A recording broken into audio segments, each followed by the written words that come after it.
என் ரூம்ல இருக்கிற உஷா ஃபேனுக்கு 37 வயதாம். என் அப்பா சொல்லுவார். ஆத்தாடி ஏங்க உங்களை விட மிஞ்சிட்டாங்க பிரபு வீட்டில். ஃபேனு 37 வருஷம் ஆகுதான் அவங்க வீட்டில் மாட்டியிருக்க ஃபேனு. சாமானியத்தில் இவரும் அப்படிதான் 30 வருஷம் பீரோவை இப்பதான் நகர்த்தினார். நம்மளாம் ஒரே ஏன்னா ஒரு பொருள் வாங்கினா குறைஞ்சது 50 வருஷம் யூஸ் பண்ணணும். ஒரு ஃபேன் எப்படி 37 வருஷமா வச்சிருக்கீங்க? ஃபேனே போட மாட்டோம்ல. சீனிவாசன் தேங்காய் சீனிவாசன் என்ன செய்வார்னா விசிறி எப்படி வச்சுக்கிட்டு அவர் முகத்தை ஆட்டுவாராம்.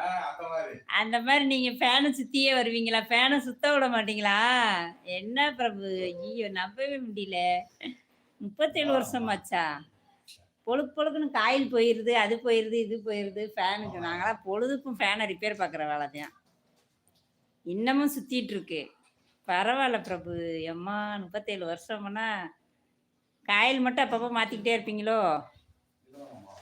காயில் மாற்றுறது, அப்புறம் ஏதோ வெள்ளை கலரில் ஒன்று இருக்குமே சின்னதா, எவ்வளோ சைஸில்